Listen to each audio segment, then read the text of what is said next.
Well, today, a bipartisan group of senators announced they've come to an agreement on gun safety measures. Reporter Angel Salcido is here with what they're proposing. Angel. Hey, Kaylin. Yeah, the Senate proposal was announced earlier today, and it includes support from Democrats as well as 10 Republican senators. So I spoke to the co-president of New Mexicans to Prevent Gun Violence about what this proposal could mean.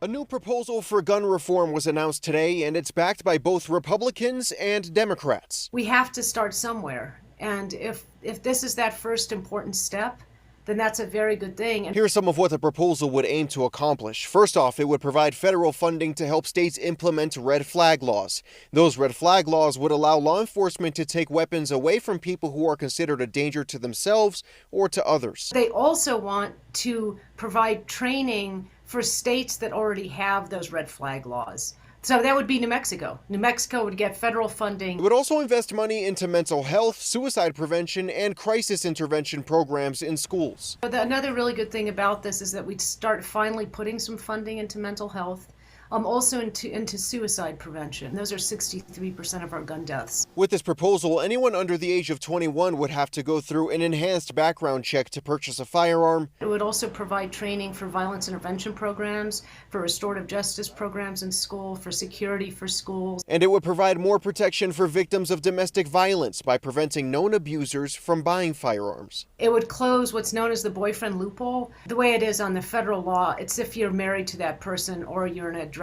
relationship, family. This would include boyfriends, and so that it would expand it. New Mexico Democratic Senator Martin Heinrich is a part of the supporters, as well as Texas Republican Senator John Cornyn.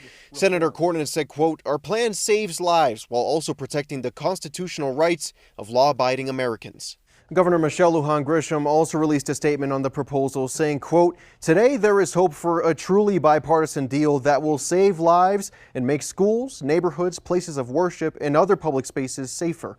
We also reached out to the Republican candidate Mark Marchetti. His team said he wasn't available for comment, but they did give us this statement saying Mark supports strong background checks and keeping guns out of the hands of those who shouldn't have them, while strongly supporting the Second Amendment rights of law-abiding citizens. Now, at the moment, this is just a proposal, so they haven't created the final legislation just yet. Angel Salcido, KOAT, Action 7 News. Angel, thank you. We spoke to the president of the New Mexico Shooting Sports Association. While he has concerns about the red flag portion of the proposal, he's pleased mental health will be addressed, especially for young people. We want to see real action to get kids help, because the reality is the way to prevent mass shootings is to prevent a kid from ever getting to a point where they feel like they have to kill people.